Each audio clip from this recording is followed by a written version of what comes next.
Welcome. This is Fret Talk number 199. 199, not quite 200. You are here with your host, Mr. BudgetPedalChap. That's me. You are here with Mr. Budget Pedal Matt. That's this guy. Say hi, Matt. Hello. Hi, Matt. Well, hey. And there is Budget Pedal Lee, who's a little bit even further this way. Mate, I've got so much stuff that isn't budget pedal. I mean, yeah, same for myself, to be fair, considering like all of the stuff I've got around me, and half of it is like boutique and British brand stuff. So I do love a good budget pedal, though. I've got to say, when you get something that's really, really good and it's cheap as chips, it makes me really happy. Yeah, and I've been getting in touch with some of those myself this week, actually. But we're gonna save that a little bit for later. We've got some stuff to do that was not written in haste as I was driving home from a lovely meal tonight. It was fantastic. Let's talk about that instead. No. That's how this podcast works, isn't it? Yeah, pretty much. Matt, it's been a hot minute. It's been a hot minute. It has. And it's a very hot minute right now, actually. Yeah, it is, isn't it? What's the weather been like on the Isle of Man? Like we're 20 degrees for the last 5 or 6 days. It's too warm. Yep. Give me winter. Bring winter back. 20's perfect. It was 27 here yesterday, and fuck that. In here it was a lot warmer by the end of the day. Yes. Yeah. I'm finding there's a problem with humidity at the moment as well, where it's not necessarily all that warm, but the air is just horrible, claggy, and all of the words that make women just do that, like moist. I've got to say good evening to my friend Michael Rigby in the comments there. Hello, mate. How are you doing? Nice to see you. Hi, Mike. Yes, you guys are going to have to run defence for me on the chats today, because I am unfortunately tied up with like a digital version of what is usually an analog format. Oh, right. You mean I thought you meant a digital version of Facebook. I was like, yeah. What is the analog version? The analog version is going out and seeing people, and we don't want to do that shit. No, people just post, like, they post cat memes through my door periodically. It's fantastic. Do you remember that lady who put the cat in the bin and it all went viral? I think that's what she was trying to do. What, trying to create? It was like analog Facebook, physical manifestation of a meme. Well, she became a meme, didn't she? Yeah. Yeah. Oh dear. Didn't go down too well. Indeed. She did get a lot of hate for that, didn't she? And rightly so. We must state that we are not on the side of the cat smuggler or whatever she was. No. Yeah, I mean, it sounded like I'm trying to come to her defence at the moment, which is not the case. Although 2 nights ago, my cat was a right bastard. And probably deserved to be put in a bin, but she wasn't. The lucky girl. Yeah, she like, because it has been so horrible and claggy and just not nice. We had like the patio door open for like the majority of the evening, and she just kind of saunters in and out, and it was coming to time where we were wrapping up and going to bed. So, like, I stepped outside and I usually give a couple of clicks and she, like, trots back in. But she, this time, did the clicks, she looked at me, and then just started sauntering off the other way. I was like, you motherfucker. You just shut the door. Well, so, initially I went, you know what, screw you. You're an indoor cat and you think you can cut it outside, you're going to get yourself scared shitless. So I shut the door, like, went up and got my teeth brushed and we got ready for bed, and then thought, actually, am I being a bit of a bastard? So I went back to the garden, and she was sat in the middle of the garden, clicks again, and she saunters off again, and she hides behind our shed. So I start shaking the treats at her, and she was like, nah, I think I can get better than this. So I got like the little like meat sticks that she absolutely loves, and she was like, "Nah, I'm not having any of it." So at this point, I thought I'm going to scare her out from behind the shed. So I got the hose. I switched the hose on because like the shed's kind of at the corner of the garden, and if you go to the right hand side of the shed, you can shoot up the back of the shed without necessarily like soaking the cat. Shooting up at the back of a shed. That sounds like Birmingham. So like I fired a couple of warning shots, and then she went, "Nah, I'm not having any of this," and then went like bolted over one of the other gardens. I was like, you know what? Fuck you then. Give up. Absolutely, just fuck you. So I went to bed. But like 4 the next morning, she woke the missus up meowing, going, "I want in, get me in." So right bastard. She probably did deserve a binning, but we didn't. So Lee's just like, fuck me, what's happening? The worst thing about that is I've been going through a similar sort of thing with my cat, and I understand. Do you understand wanting to put it in the bin? Yes, yeah. I mean, but it's not so much wanting to put it in the bin, but I understand how frustrating it is when it's just like, oh, it's awful. But there's the distinction, isn't there? There's the desire to put the cat in the bin versus those people who will actually put the cat in the bin. And that's where the kind of the line of sanity lives. I think we should probably stop talking about cats and how bastardy they are, and we should probably let Matt tell us some of what's been going on in the world of Matt. Yeah, before I start boring you with the same information about my board again, because That's it. there's been a few little changes, but I'm sure Matt's had more going on. Yeah, well, I can't remember the last time I was on because I came back after we kind of opened everything up. But then I decided to work a notice period for one job while starting my new job. No, you did. And yeah, I then had no free time for like 3.5 weeks. Yeah. So yeah, and whilst doing that, I also gigged with both bands.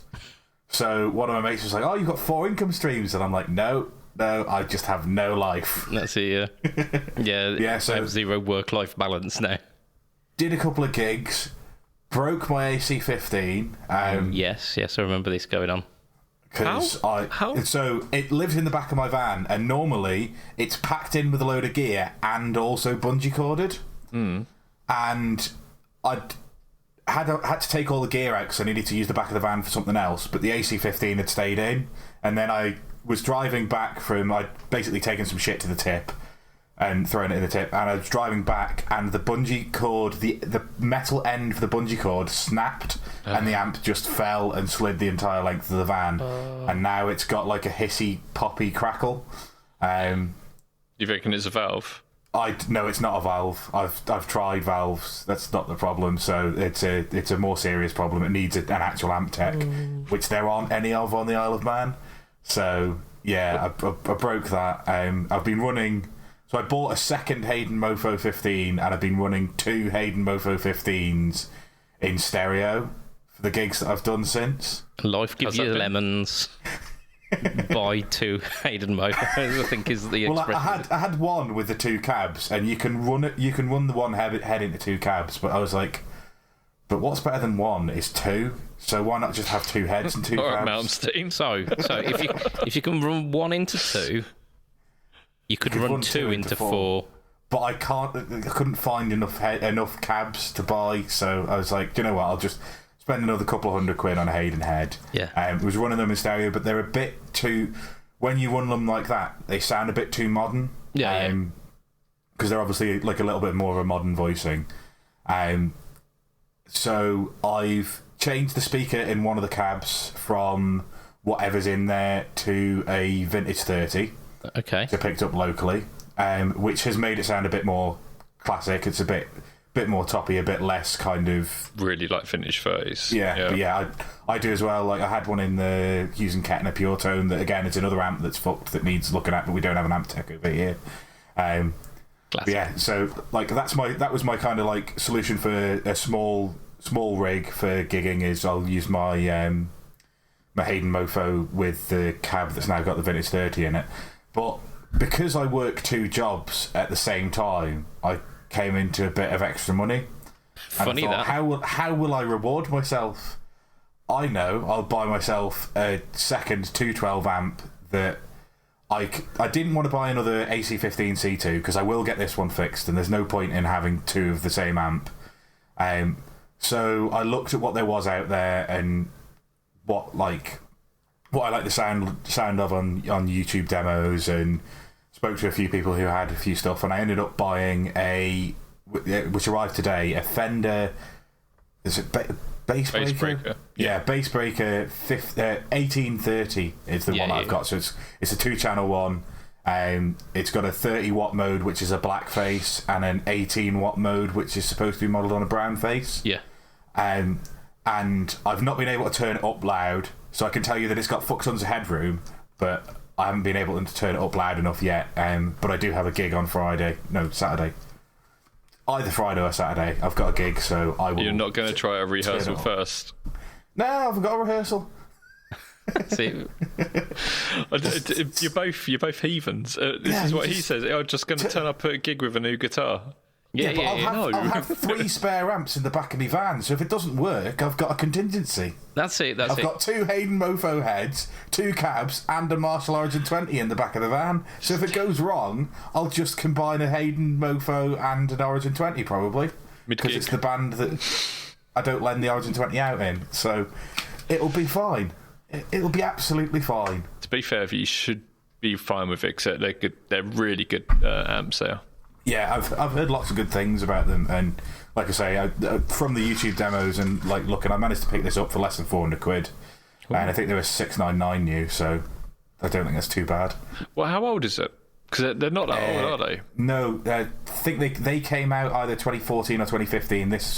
I think the serial number on this one was 2017, which was I think Fender have recently kind of discontinued them, but yeah, it was a second-hand one, but like I say, I've not managed to turn it up myself yet, but it was the kind of I wanted another 212, because I think more than having the extra wattage, I think the fact that you've got 2 speakers that are designed to work in tandem tends to give you, or give me, more of what I want, which is kind of like it pushes the edge of the amp. It's easier to push the edge of the amp to the edge of breakup. Yeah. Michael in the chat has said, note to self, become an amp tech and move to the Isle of Man. Yeah, I mean, I don't understand how nobody's done it. The guy, there was a guy over here until about 3 or 4 years ago. He passed away, but he literally would just he would, as a side project alongside being the only amp tech over here, would rip amps apart and just put his own circuits in them, and they were just incredible sounding things. There's about 6 or 7 of them floating around on the island. There's a few in the UK. There's a few further abroad that he's kind of it used to be a Fender pawn shop cheap amp, and he's just ripped all of the guts out of it, ripped the speaker out, completely replaced everything, and just turned it into this just monster. But yeah, unfortunately, since he passed away, nobody has taken up the mantle. A couple of people have said, "Oh, I'll try and do amp tech stuff," and just, if you're not an expert in it, or you've not got the inclination to do it, or you're doing it alongside several other things, it just isn't going to work. Yeah, it doesn't fill you with the confidence, does it? What you need to do is find out from the people living around town if there's an old TV technician, from the mid 80s, who they're the because it was all valve back then. My uncle would have been perfect at this, actually, thinking about it. But yeah, that's your saving grace if you can find someone. Yeah. I mean, the questions asked on our local Facebook forums all the time. And I think it's just going to get to the point where somebody's going to go to the UK with a van full of amps, and I've got 2 that need to go at this point. I've also, my Fender vaporizer is not going to be a Fender vaporizer for much longer. Okay. I've got some plans for that in the works with our friend at Hello Sailor, Joe. Once he gets back, he's off on his not on his travels. He's off with he's traveling with work at the moment, but he's back in December. And I said, how about I send you this and you do whatever the hell you want to it? And he was like, oh, that sounds great. And I was like, I'll pay you as well. And he's like, oh, That's even better. Yeah. That sounds like my perfect thing. Yes. When I get back, I'll let you know. And so I'm going to send in my vaporizer, which is fine, but it's not really loud. I basically used it as a monitor alongside my AC-15 when I was using that. Yeah. It's like somewhere you can put it like off to the side of the stage or on top of the AC-15, just so that you got something at ear height. But they're not quite loud enough to gig with. So I just said, we'll pull it apart and you can use that as a chassis and do whatever the hell you want to it. Yeah, because the vaporizers were like really, really cool looking, weren't they? Yeah, I mean the aesthetics is absolutely brilliant, but yeah, just in terms of the sound quality, it was just kind of a little bit too loud for bedroom, but not quite loud enough to gig with properly. Yeah, it sat in that weird area, didn't it? That it sounded crap until you pushed it past where it was viable for bedroom, and then the moment you did that, it was not quite workable for a band. It was just under where you needed it to be. Yeah, I think it was the combination of 10-inch speakers and only being 12 watts. I think if it had 12-inch speakers, it might have been all right. Or if it had, 18 or 25 or 30 watts or whatever, it'd probably been all right. It just kind of like that combination of two meant, yes, you could crank the balls off it, but once you've got a drummer and a bassist and another guitarist, it just gets lost in the mix. Yeah, and it's a shame because I loved the idea of how simple they were. Because we're like, was it like 3 knobs on it? Volume, tone, and reverb. Yeah. I love the idea of that. I thought that's wicked. That's what I want an amp to be. Like no messing, just how loud you want it. Kind of roughly how dark or kind of bright you want it. And then do you want some reverb or not? Yeah, and the thing is, it's not even digital reverb. There's a spring tank in them, so bloody brilliant. Yeah, and I think I paid 199 quid for mine, brand new. Yeah, because just Google it because I weren't sure which one you were talking about. But as soon as you see it, you're like, I know that. It's got those like angled front panels, and like I say, I think when they kind of discontinued them, all the shops were selling for like 199. Yeah, they were doing them. I picked mine up from GAC. Yeah, they like I say, if it had just been a little bit louder or it had an attenuation so that you could crank it in your bedroom, they'd have been perfect because they look fucking cracking. They do. What colour did you go for? Because they come in like I've got the red one. Yeah. There was a red, a blue, and a green, wasn't there? But they were the Fender pastel colours. Seafoam green and all that sort of rubbish. Yeah. Look nice though, really nice. I say rubbish, but I totally don't mean it. They do look really nice. Yeah. I think the aesthetics was what sold them for most people. Yeah, and the price point as well. They were a Fender amp. Yeah. Like even at their peak, they were only about $350-ish.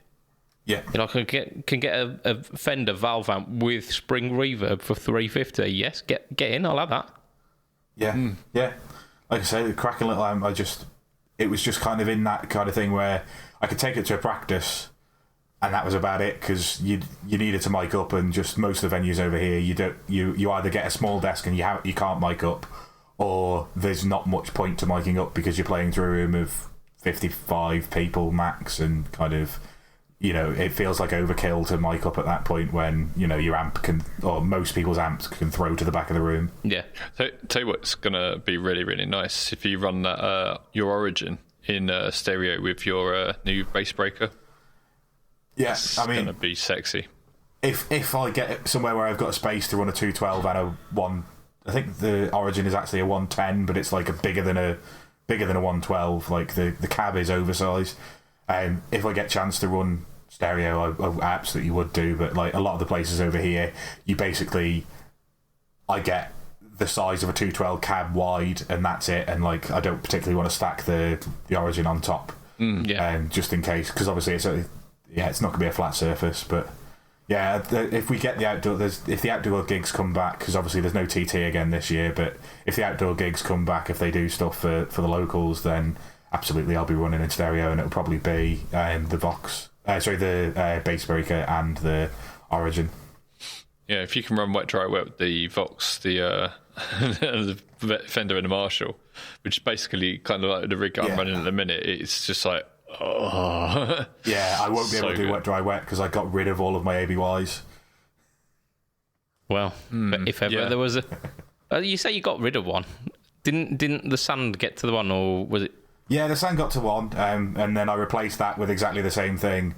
But so that was my radial big shot. Yeah. And I bought another one of those when I was running stereo, because obviously you've got the ground lift, you've got the phase inverter, like it's a proper professional piece of kit. But yeah, because I wasn't running in stereo anymore, I flogged that, and then 5.5 weeks later, my Vox died, and I started running in stereo again. Brilliant. Yeah, sod's law, isn't it? Yeah. Right, Lee. Yeah. Lee. What you been up to, mate? And you've got to tell me. I've rewired the board again, so that I've got this absolutely fantastic wet, dry rig, and it's now MIDI capable on all different channels. And So, you're not far off. okay. So I was having a bit of an issue. My plan was to run from the ES8, go out to the two Victory amps that are on the board, the flamps. On the one of the loops of the ES8, I have the GT core, and that has the stereo through, so I can run stereo through. It also has a sub out, so I can run a third amp, and I can put a third amp on that. Yep. What I didn't realise is you can't currently split the sub out so it's completely independent. And you can't send out a high enough impedance either to run anything. So you can't just run you basically can't run 3 channels on the core at the moment for some whatever reason. So I've had to try and figure out a way around this because I still wanted to use the core for effects and these sort of things. Yeah. And it was really bugging me, and friends were saying, you can't do it, you can't do it. And I fucking did it. So what I did was... made it, man. Yeah. The ES8 has a tuner out, which I was using, but the core has a tuner on it anyway. So what I've done is I've run out of the tuner out into the B channel of the ES8. I've run the where I was running into stereo from the ES8 from the stereo loop. Instead of that, I'm running just one out into it, and I'm running straight out of the output B into an amp. Okay. So that means that I'm treating the B signal as just for that, and I'm using the A in mono for the effects and everything to the other 2 amps. Oh, so you've managed to get a dry, wet rig, and the wet is fully independent. But there is a downside, which is I wanted to just run it out to a cab, and I'd have to use some sort of power amp if I want to do that, because the core doesn't run a hot enough signal to drive a cab. Yeah. So I'm running it into a little acoustic amp, which is just over there, which is fine. It sounds all right, but what I'm thinking now is I'm thinking about getting one of these cabs with, the speaker that emulates lots of different speakers, because it changes like the EQ, so you can make it sound like a greenback or a V30 and these sort of things. Yeah, like the Line 6 power cab. Yeah, those kind of things. And the Kemper one. Yeah. The Kemper cabinet, isn't it, with a K? Yeah, like Mortal Kombat. Mortal Kombat. Yeah. So, have you seen the new Mortal Kombat movie? No, I have not. No. It's good, but the guy who plays Liu Kang is really annoying, which is annoying in itself because he's the best character. Anyway, he is. All right, Luke. All right, Johnny Cage. Okay, but Tekken was better. Yeah, the Tekken movie is so good, man. There's anime. But yeah, all the same, innit? So yeah, that's what I've done with that, and it's working really, really nice. And what I've been doing is just trying to dial in some nice synths, and just trying to get that synth working. What I found with the Enzo is it only really sounds really nice if you're using it in like conjunction with other pedals. It doesn't really sound that great on its own. It does, but it sounds much better with a bit of reverb here and a bit of fuzz going into it there, and so on and so forth. So that's quite cool. Here's your question. Have you tried your Energy Effects Fuzz yet? Anyway, do you know what? I haven't tried the Hertz yet either. I've been so focused on the little time that I've had free. I've been really focused on getting the board sorted, but I really need to try these and get them up and running. There is something else I've been doing, which is really cool. Go on. You know the HM2's coming out? Oh, the HM2W? Yeah, I'm aware that the HM2W is coming out, yeah. So, because it's no big secret that it's coming out, I can tell you that we're going to be demoing it on Tonepedia. Tonepedia, yeah. So it's been a case of researching loads about the HM2 and these sort of things and looking at what's going to be happening with it. And I can't talk about too much because there's stuff that I can't say, but that custom mode is pretty damn cool. Have you seen how it is as well? It's not like a little slidey switch like on the MT2 and W and stuff. It's a little switch on top of it. Oh, is it? Yeah, it's different to the other Wazzers. It's like I don't want to just pick up a pedal because that's no good for the listeners in the podcast. But imagine if you've got a pedal with top-mounted jacks. Yeah. Where one of the top-mounted jacks would be, that would be basically where the pedal is. That's pretty cool. That's pretty cool. Yeah. Yeah. It's I think they've done that because the HM2 is so iconic in its look, isn't it? Yeah, you don't want to ruin the kind of profile of it.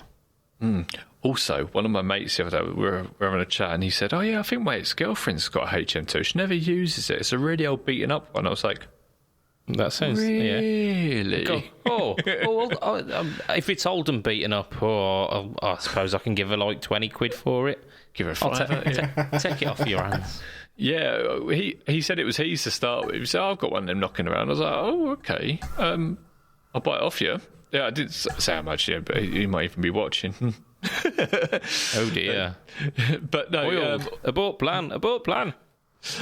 He's I'm giving him that actually because he's helped me decorate the house to sell it. So I'm giving him my Ibanez head.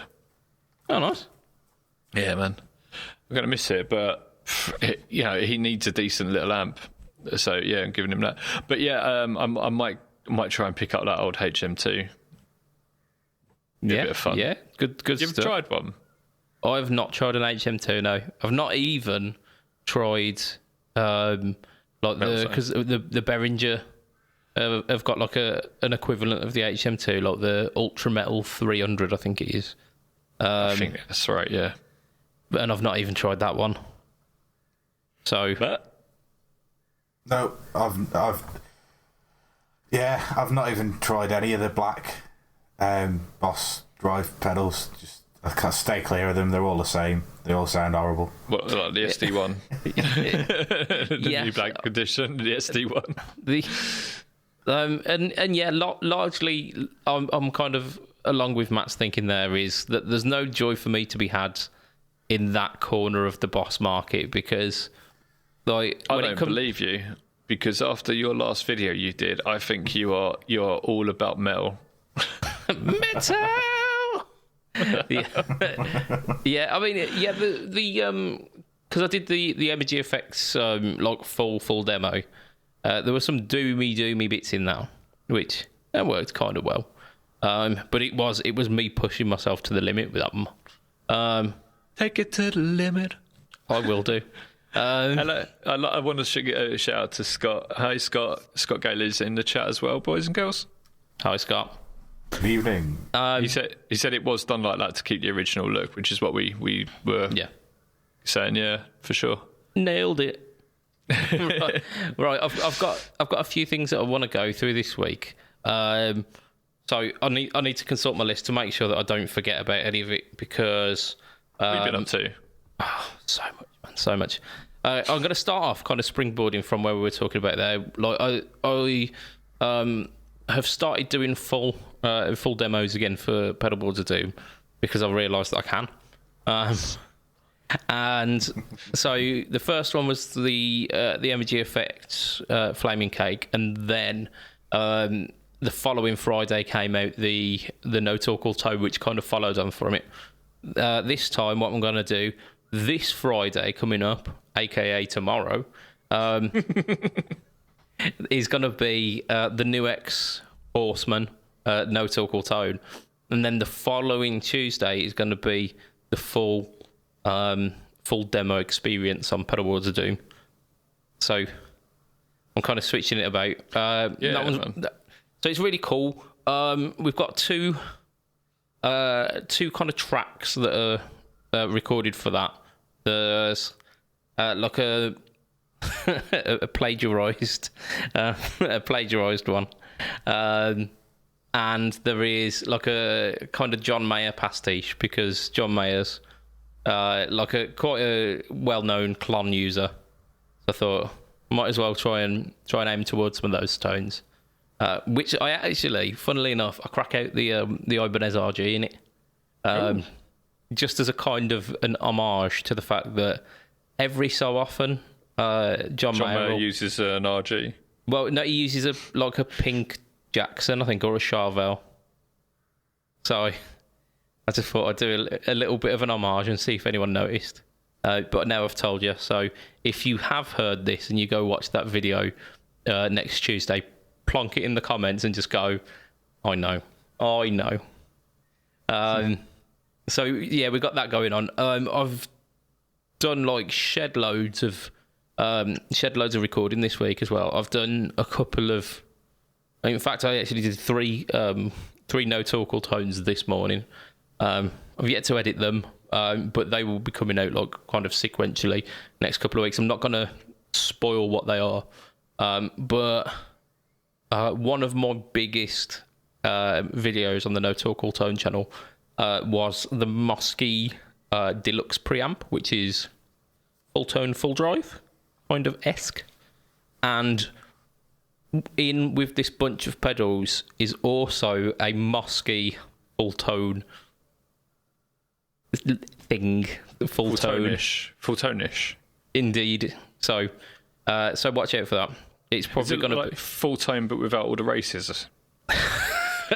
Funnily enough, in the write up for it, I have mentioned that within the first bit. It says that the original chap's quite a controversial fella, and if you want the tones but without supporting the guy, this is an option. I think if he wasn't such a bellend to start with, that wouldn't have gone down quite as bad as it did. He wasn't great, but he didn't help himself afterwards either, and he kind of laid into it all. But it's such a divisive subject. I think we shouldn't say much more on it. Yeah. Like he doubled down on that, but I think his kind of previous reputation for terrible customer service. Yeah, I mean, I was trying to put it in a more subtle way, but yes, from what I've seen, there has been some very questionable customer service responses. Yeah, often it wasn't what he was saying, it was how he was saying it. It was like, rather than saying, I think actually that issue might be coming from your power supply. Yeah, we're all thinking of the same thing. Yeah. It was like, how dare you plug don't plug it into one spot, you cretin. Fucking buy yourself a Strymon Ouija and go from there. Yeah, I think that would have been much nicer than how he did approach it as well. Yeah, I know. What an idiot. Oh dear. Right, and it is this point of the show right now. I'm mentioning that we were running a partnership with Fletcher Pickups over the last month. With a competition. Did I win? Matt, you did not win, funnily enough. I had to veto. Is that because I wasn't allowed to enter? Yes, yeah, funny that. So the competition was celebrating 5 years of Fletcher Pickups, and it was to win one of two really cool-looking guitars that are loaded with Fletcher Pickups as well. So that run throughout the entire last month, and today Mr Fletcher has done the prize draw. I believe that he has contacted the two people who won. So if it was you, check your inbox. If not, then wah. If it was you, check your inbox. Yeah. So I'm gonna. So if it wasn't me, I'm not allowed to check my inbox. Yes. Right. So just to give you a little bit of a hint who it was. So for the T-type one, the kind of telly with like fancy bling and P90s and all this jazz, it was Los Rocks 90. I believe this was an Instagram one, and then we've got the resonator was Faux Palms. So if you go by like those handles, check your Instagram, check your Facebook, because those are the two winners. So congratulations to those. But I'm also going to give a massive congratulations to all of those people who got involved with that as well. There were quite a few people who had got involved and had just used it as an opportunity to big up how much they loved Fletcher Pickups, which I've found really heartwarming because I've been with Fletcher Pickups kind of since the start, and have really pushed his stuff because of how insane the quality is, and how affordable it is as well. Like by any stretch, and I've told him this a couple of times. I said you could probably double your prices and still be selling out, and it was like, yeah, no. Yeah. Do you know what? It's funny because I had almost a very similar conversation with him this week as well. Yeah. I sent him a link of something, and he was like, maybe if I increase my prices, I'll be able to get that. Like, maybe you should do it then. Yeah. And no one would begrudge him if he upped his prices, because they are fantastic quality pickups. Like at double the price, you'd still be getting a good deal. But he's a bloke who's kind of close to my way of thinking. Whereas like the reason he started up the pickup game is because he was like modding like cheaper guitars, and he was like, all of these cheap alternatives are rubbish. Like all of the cheaper alternatives to like the stock pickups aren't really much better. I'll just make my own. It can't be that hard. And then his pickups turned out really good. So yeah, like and he's just got that mindset that I don't want to be ripping people off. I want these to be accessible to people so that they're out there and playing them. And I love that. So like massive thank you to anyone who's been involved in that. Just from the bottom of my heart, just cheers. And well done to the winners. Woo! Absolutely. So there you go. Bastards. Yeah. Bastards. No, like genuinely legit. Congratulations. You've just reminded me of. Sorry, you just reminded me of something. Yeah, carry on. I'm trying to pull up my trousers. So yeah, something else I've been. It seems every pickup builder starts that way. Yeah, that's what Scott was just saying. I've modded my own wah a while back. I say a while back, probably a good 10 years or so. But that was the same sort of frame of mind. I was like, do you know what? All these wahs out there are really, really expensive if you want like a really good one. But I could just mod this one, and I did it, and it came out really, really well. And it was like one of the first things I properly modded, like in a big way. I started off with like my MXR Blue Box and one or two other little things. But then did you mod the blue box to sound like an actual guitar pedal? Yeah, it sounds like a tube screamer now. It's fantastic. Sorry, I had to get that in there. That's why it's my favourite pedal. Yeah, it sounds like a tube screamer. But I got the wah sounding really, really good. And then from there, I kind of went, that's it. I've reached it. That's the pinnacle. Stop modding pedals. Mate. Yeah, nailed it, done it, sorted.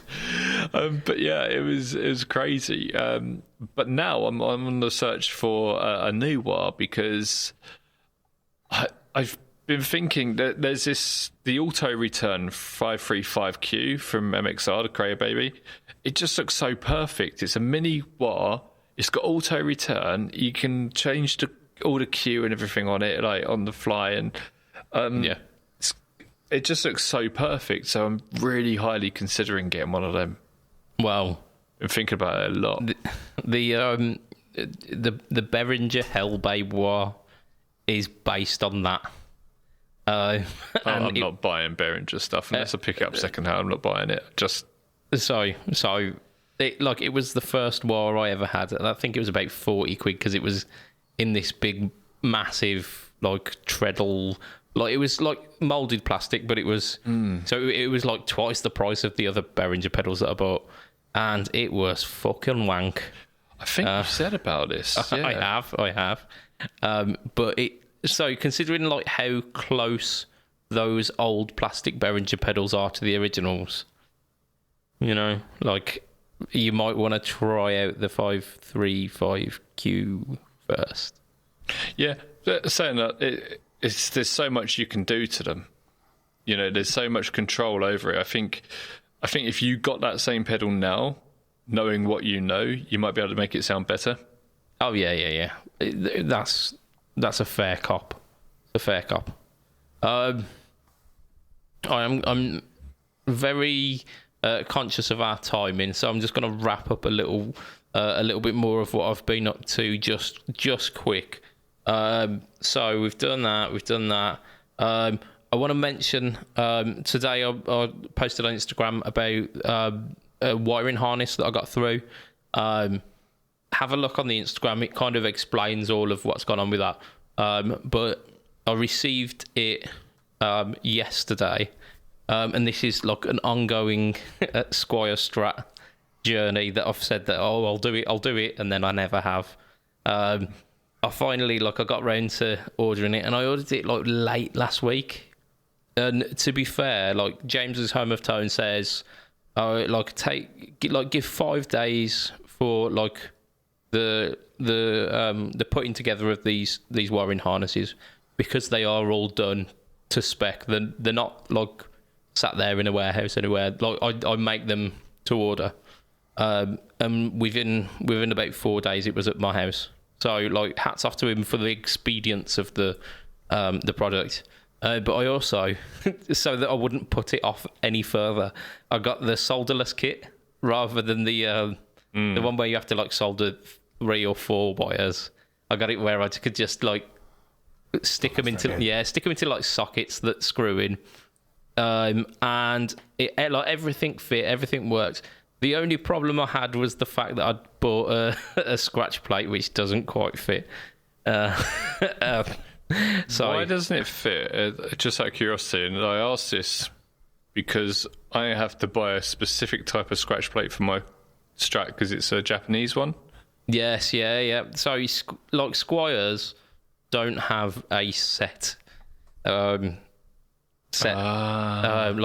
hole patterns are different, and because of that, if you get some of the holes to line up, the plate fits enough that you can put it on, but it's tilted ever so slightly. So that was a problem. I also needed to dig out the routing channel a little bit where the switches, because grown-up switches are bigger than little toy switches. And I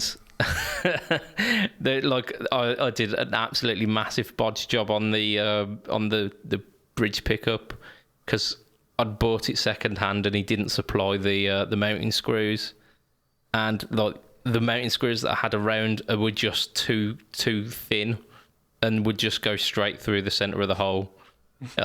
So I ended up getting I've got like a little kit for like a transistor tester, which comes in a little box with like nuts and bolts that are kind of roughly about the same size. So I ended up gluing the bolts onto the nuts onto the back of the bridge plate for the pickup, like the steel base plate, so that it would then fit to the nut. It was like gone as ghetto as you possibly can. It's fucking MacGyver, I tell you, but it works. Yeah, I mean, you're talking about a Squire Strat, and that's a Squire Strat, that pink piece of crap there. Yep. And I had to cut away the neck pocket of the scratch plate because it wasn't quite the right size, and because of the way the pickups are positioned on that scratch plate as well, I then had to route out an extra bit next to the bridge so that the bridge pickup would go in, because it's just at the point where it was like tilting the bridge pickup completely out of the hole when it went in the hole. So you had to, it's just a pain in the ass working on Squires, isn't it? Absolutely. They're great to learn on, because anything that can go wrong is going to go wrong. Yeah, and it's also not going to cost you a bomb like it would if you were working on a custom shop. Yeah, and I didn't feel bad the fact that I was getting a drill out and just kind of wiggling it in the crevice to get rid of bits. Rather, and like a screwdriver as a chisel kind of jobby. And I was like, well, this is fine because this guitar cost me probably about the same as the wiring harness. So, like, if I end up fucking it up and putting a massive hole in it, it's all right. It's not. It's okay. But it ended up working, and it's like majoritatively it fits in. The scratch plate is like pushing down on the like on the body a little bit, so it's not quite level. Can you not just fill the holes with some wood filler of the original scratch plate and just like take a little like drill new holes for the scratch plate? Yeah, it's gonna take like rooting the edges of the cavity for where the pots and the switch go, because it doesn't quite line up. They're just kind of pushing against the edge at the moment, which is fine, but I might fix it, I might not. But yeah, like in terms of the wiring itself, it was absolutely fantastic. I had a quick look on Home of Tone website, and I couldn't get the wiring diagram straight away, so I just guessed, and it all worked. So, like, it's that idiot proof that even I couldn't fuck it up. Like, the only problem that I had is that I'd wired the neck pickup where the bridge was and the bridge pickup where the neck was. But once I realised I'd done that, I just like unscrewed the two and switched them, and it was fine. So like if I was soldering it, that would have been, well, this is how this works now. Trouble with when you're soldering things, especially on wiring harnesses, is you have quite often several leads going to the same place, and if you want to unsolder one, they all fucking come off, and it's such like a balancing act. Like, you want to be a circus performer to get it right, don't you? So I mentioned, I think maybe the last time I was on the pod or the time before, that I bought a wiring harness from James's Home of Tone and wrecked my carburetor because I was soldering things to the back of the pot, and it all worked fine when it was just hanging out the back of the guitar, and then when I pushed it in the because it's only a telly, so it's only like a hole up like that big. Jammed it all in, screwed it all down, fucking silent guitar now, and I just went, I'll send it to a tech at some point. That's basically. There you go. So I was doing my Super Strat up, the one with the Floyd Rose and stuff, and I was putting my Evolution pickups back into it because I had them in originally. And I was putting them back in, and I was kind of like, right, I want to get this so it splits the two, and I want it to be on a 5-way switch. So I took a 5-way switch out of an old Squire, funnily enough. And it all goes around, doesn't it? But I was like, okay, right, I want to get this in, and I wired it all up, and it's just dead, and it's been there for ages. So I'm just like, I did just before the last lockdown. It was like I was talking to a guitar shop. They were like, "Yeah, send it over. We'll get it done." And I'll tell you what, I'll give you a call when our tech speaks to us next. Nothing. Yeah, never got that call. No. Like I say, Home of Tone, solderless kit. You don't have to fuck about with anything.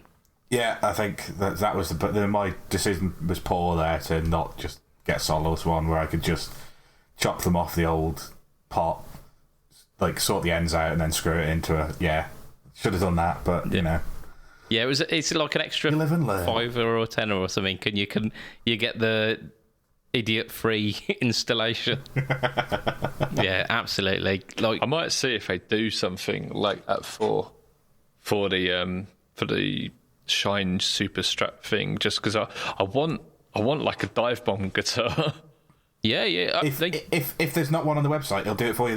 There was no carburetor wiring harness on the website, and I just messaged him and went, could you possibly do a wiring harness for a carburetor? And he was like, yeah, send me a photo of the cavity with a tape, a ruler or a tape measure, and then just anything else that you want, and I will put together a quote for you. He quoted within like an hour and a half of me sending him the email, and the thing was on the Isle of Man within 5 working days, which is just unheard of. Shit, man. Like, home of Tone James. You're fucking awesome. You are rad. I'll have a word with him. We've spoken before. I'll have a chat with him. Yeah. Yeah, he's definitely worth it. He's good people. Right. He's schizophrenic. I don't know. Right, so we've got some pedalboards opinions news, which we can do for like 10, 15 minutes. I like these. And can we say that we're not allowed to say the Line 6 M5, please? Or M9 or M3? Because it's cheating now. Because sure. It does everything and it's in its budget. Yeah, I mean, the mystical caveat will be the actual answer is Line 6 M5. But this first one can't be answered by that anyway. It's saying, I do a lot of session songwriting. Sorry, this is Ryan Streeter. I do a lot of songwriting session work from home, so I mainly add reverb delays. I'm going to skip past all that. He's basically saying, it made me curious what the majority of guitar players in this group are. What do you consider yourself as? So, like, what kind of how would you label your guitar playing to others if you were I don't know, trying to impress them? What level you're at, or yeah. What? Okay. Yeah. So we've got like hobby player, songwriter, live touring guitarist. I just buy guitars and pedals to distract me from the bleak, grinding, relentless futility of my existence. So there. Well, I'm a combination of that one, and I'm not a touring musician, but like No one is, Matt. No one's like a touring musician at the moment, mate. I'm a casual covers band musician who plays, 40 gigs a year. There you go. So yeah, a little bit from column A with the bleak existence thing. But like kind of beyond hobbyist guitar, but like hobbyist who gets to play out sometimes. Yeah, I would liken myself to a semi-pro footballer in that I still have to work in the week, but occasionally I make a tiny bit of money from my hobby at the weekend. There you go. So semi-pro footballer of the guitar world. I'm having that. Yeah, cool. I'm going to go along with that as well. I am a semi-pro footballer of the guitar world, but from the other side. I don't gig. I don't tour. I don't do... like, these 4 walls pretty much are the only ones that see my guitar playing these days. But I do a lot of kind of online content for guitar. Like I run my Instagram and my YouTube pretty much exclusively. But I also do work with. I've done some work with Fletcher Pickups, like doing a few demos for them. I do like a few demos for pedalboards I do as well. So I would. If I had to like try and big myself up and not just say I buy guitar pedals to make me not feel sad, I would say like I'm like a kind of like semi-pro working musician and / demonstrator. Lee? Don't know. I suppose because of work in the industry, that automatically makes you professional, doesn't it? But I'm not a professional level guitarist by any stretch of the imagination. No, I would say if it was before the times of YouTube and that sort of thing, I'd certainly be above average guitarist. But I think since YouTube and all the way that everyone uses the internet to learn nowadays, I think I'm probably just slightly above average because I know a few tricks. But yeah, there you go. I know my modes. Okay. I know how to tap. That sort of bullshit. And I'm really good with pedals. If we're throwing that in there, like I am the most amateur of amateur players. I struggle to play some of the licks that like people on the internet like crucify people for playing licks that I can't play. Yeah. And I'm not technically gifted. I would say I'm kind of gifted with an ear that gives me a melodic kind of feel to improvisation, and I understand theory enough to be able to improvise and not just stick in a fucking pentatonic box. But I don't have techniques to play fast. I don't have techniques that I can't tap to save my life. All of my stuff is fairly basic, and I think I could teach somebody to be at my level within 12 months, and they'd surpass me if I tried to teach them anything more.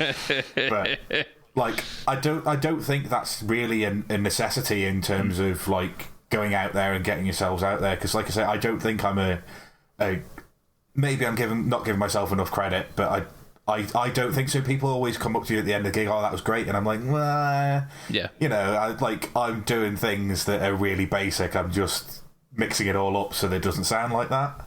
Yeah. Oh yeah, I've got that kind of imposter syndrome as well, where I'm like my playing ability. I know where the cap is, and I know little tricks that make it seem like I'm getting around that. Yeah. Yeah. But Big slide. yeah. All else fails. Yeah. Trill. Fuzz is the answer. Fuzz fixes everything. Yeah, like neck pickup is my go-to because it just sounds good. I've played in pretty successful original bands before.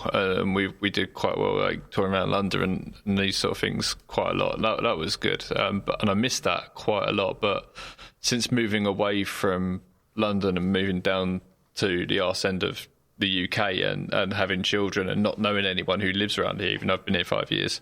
So this is kind of why I've been building this board together. So when we move to Sweden, I'm going to be able to go and join a band and have this massive wet rig and really show off. But all I've got is a pedal board and a few speakers. So yeah. You need sick riffs, I believe. That's what gets you in a band, not a pedal board.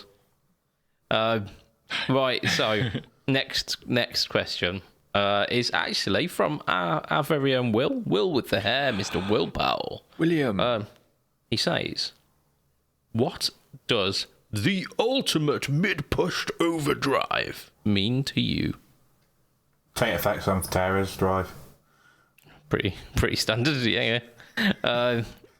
Yeah, I think, yeah. To be honest, you're asking me to say it's a tube screamer, aren't you? That's what you want me to say, Will. That's what you want me to say. But honestly, if you're going to ask for the ultimate, you want something that can do that, but also so much more. And to me, that's an Antares. You can make it sound like a tube screamer if you want to. I don't know why you would, but you can. But... Yeah, I mean, you can get those tones, can't you? You can get for a tube screamer type pedal. What you want is you want to be able to take all the gain off, up the volume, and use it as a kind of EQing boost. Yeah, you want to be able to add a little bit of grit and possibly shape in a strat tone to take the kind of scoop and put the meat back in the scoop. Yeah, it sounds like a terrible dinner. Sounds like a really bad ice cream, doesn't it? Yeah. How many scoops of pulled pork do you want in that ice cream? I want pulled pork in an ice cream cone. I reckon that'd be fine. Terrible.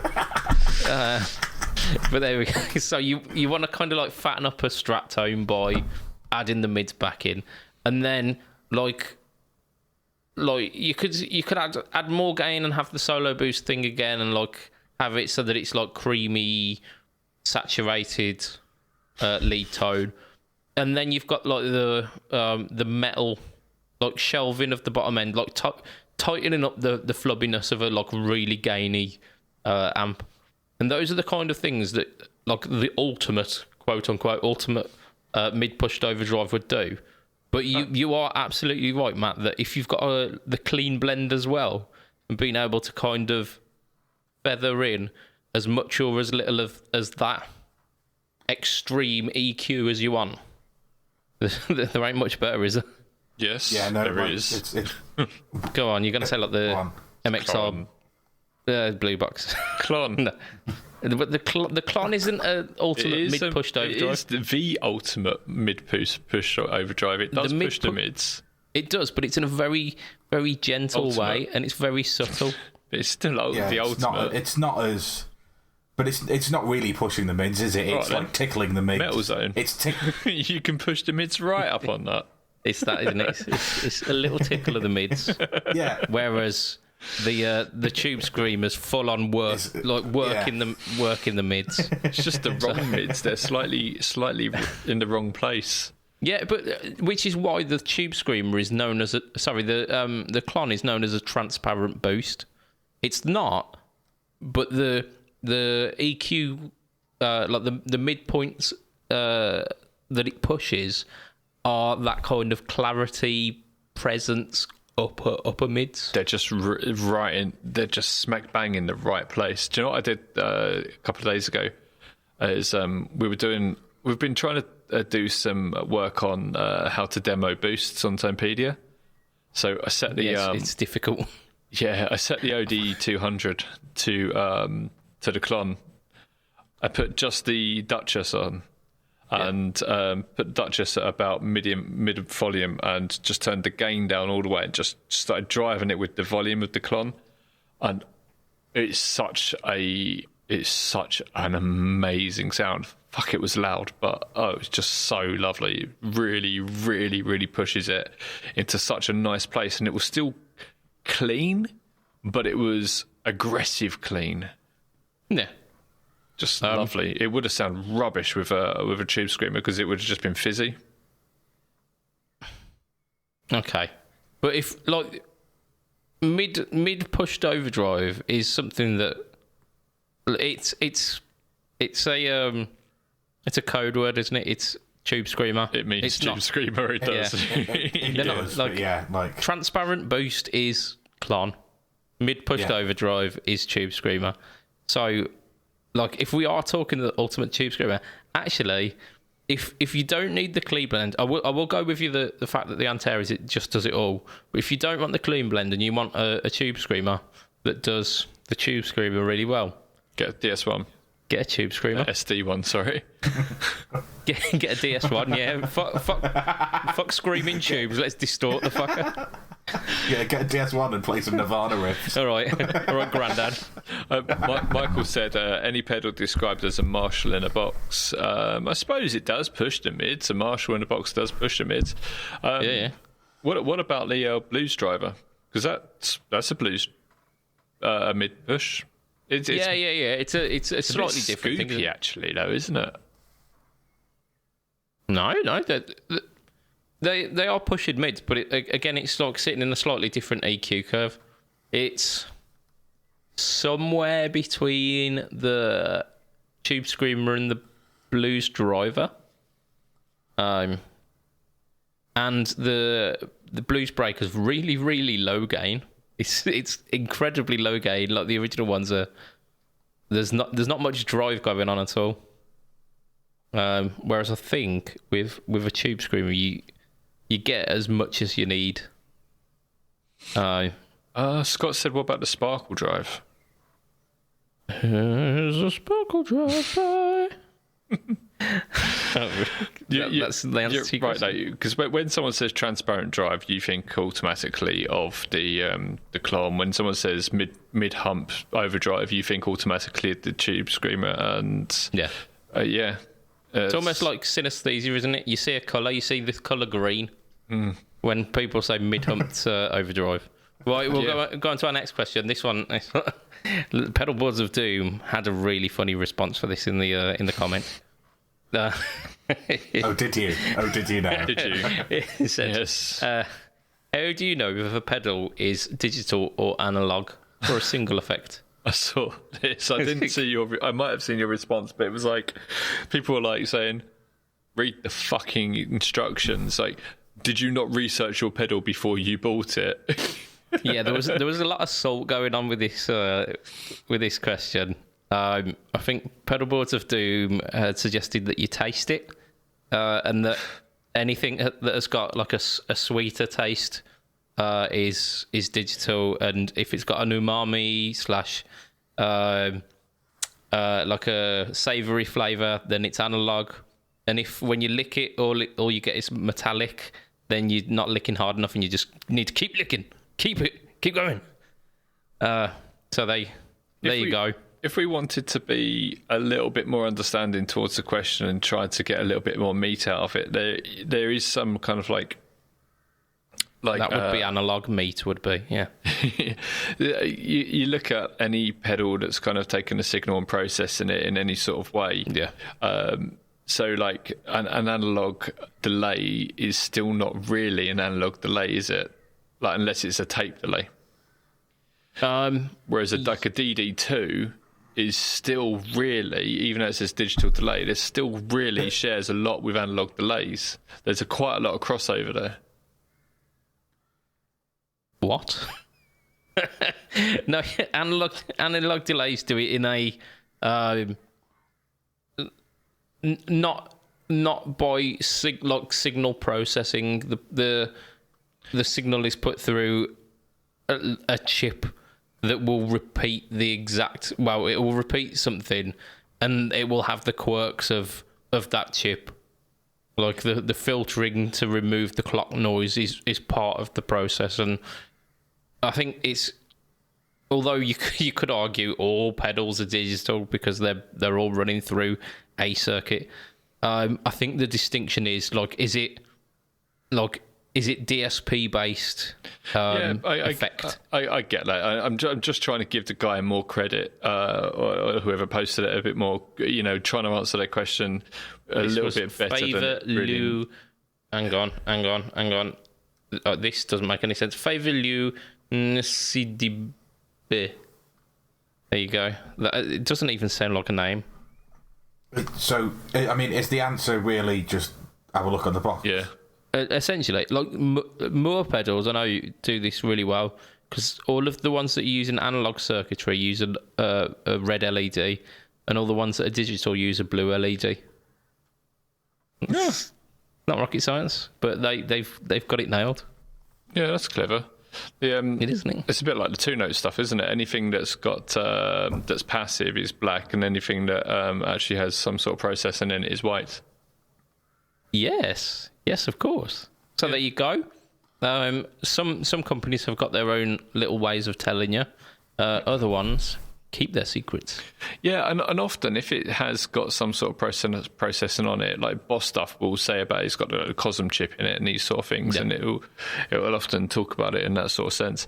But really, it was a bit of a strange question. I wonder if we've misinterpreted it in some way due to a language barrier or something. Yeah, possibly. And in defence of the group, there were some people in there really trying to get to the bottom of it. I think Brian Wampler actually threw his hat in the ring and tried to answer it sensibly before idiots, this guy, started suggesting that you should lick your pedals. Yeah, I really do want you to use your own account for that, please, because people do think it's me. That sounds like a you problem. Oh dear. Right, and that's where we're gonna wrap for today. It's been an absolute blast. I am, however, sweating my taters right off. It is very warm, and to preserve the quality of the audio of the podcast, I have not dragged the bedroom fan into here and put it on full blast, because otherwise you would get a side order of throughout the entire podcast, which would be fine for me, but I'm here for you guys. Right, so as always, thank you to all of those people who have been in the chat today. You've been amazing, and if you've made it this far, you deserve this thumbs up. There we go. I'm going to try and keep this thumbs up in... there you go. You've got 5 thumbs up there. 4. This one is even now in focus. So there you go. But I'm going to give a special shout out to our Patreon backers, who are the people who keep this background like a purpley colour, which is nice. And you are Mr. Andrew Bimson, Mr. Adam Yeomans of Chevtone Effects, Mr. Doug Christ of 37 Effects, and Masters of the Cinematic Universe. Oh, fantastic podcast. Check it out. We have got huge erection.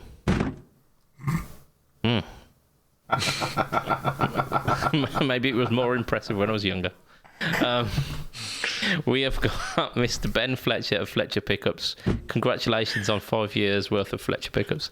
And we have got Brian Gare of the Tone Jerks podcast. And if you want to be one of those cool kids, if you go patreon.com/FretTalk for as little as $2 a month, your name could be read out on this podcast live. Yes. So, Budget Pedal Chap, that's me. I do things on the internet. This week, we've got the new X, not Nux, new X Horseman coming out. We have got the new X Horseman full demo coming out on Pedalboards of Doom. What else? What else do?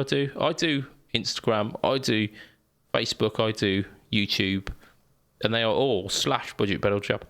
And what was I going to say? Oh, fuck. YouTube is the home of the No Talk All Tone.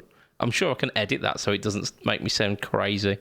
I think you should put it, like, harmonise it and go like full on BGs with it. So Lee, what do you do in your spare time? Fuck. Well, lucky Mrs. Lee. Mrs. Pedalboards. That's it, yeah. What do I do in my spare time? I don't have any spare time, but in my work life, I do Pedalboards Doom. So we run this lovely group, and we've got the YouTube channel, and we've got Instagram. We also work very, very closely with a company called Tonepedia, who brings out those amazing interactive gear demos, with new demos released all the time by me. So yeah, we've got some fantastic new stuff coming out all the time, and if you see something, we released the, what's it called, the Beatronics Vespa recently, and that got a lot of love, especially from Mr. Robert Keeley. He really liked that. So yeah, you know, anything that's coming out new, have a look. And I'll post it up on Pedalboards of Doom anyway.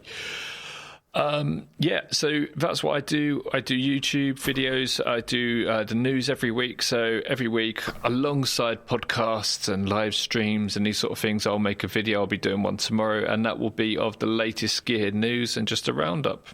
What else do I do? That's probably about it. You'll be mentioning the purple Mojo tomorrow, won't you? You will, because we didn't mention it on this podcast. I didn't know there was a new Mojo. But I will do it tomorrow when I look at the news. Signature pedal. Oh, is it? Who's it for?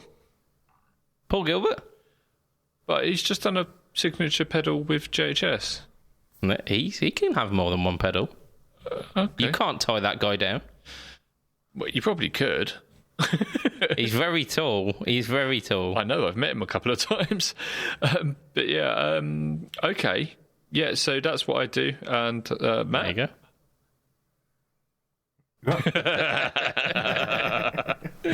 Classic. Stop playing with yourself, man, and tell people what you do. I don't do anything. I gig in a couple of covers bands that if you want to fly to the Isle of Man and isolate for a while, you can come and see. There you go. Yeah, I'm on the internet, but I wouldn't speak to me because I'm a Gumby twat. It's true. That's it. That's why it's nice to listen to us on a podcast, because we're at arm's length here. Yeah.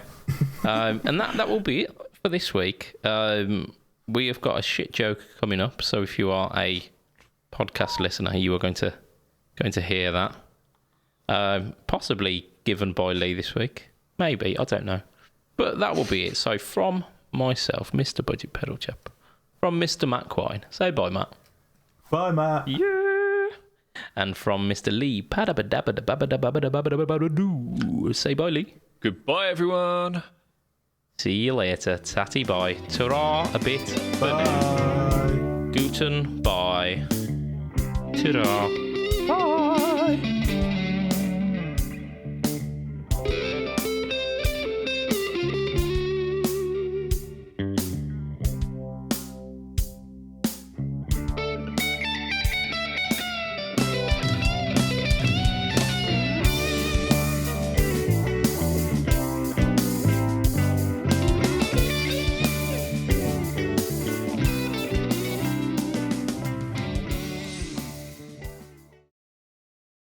How does Sean Connery shave?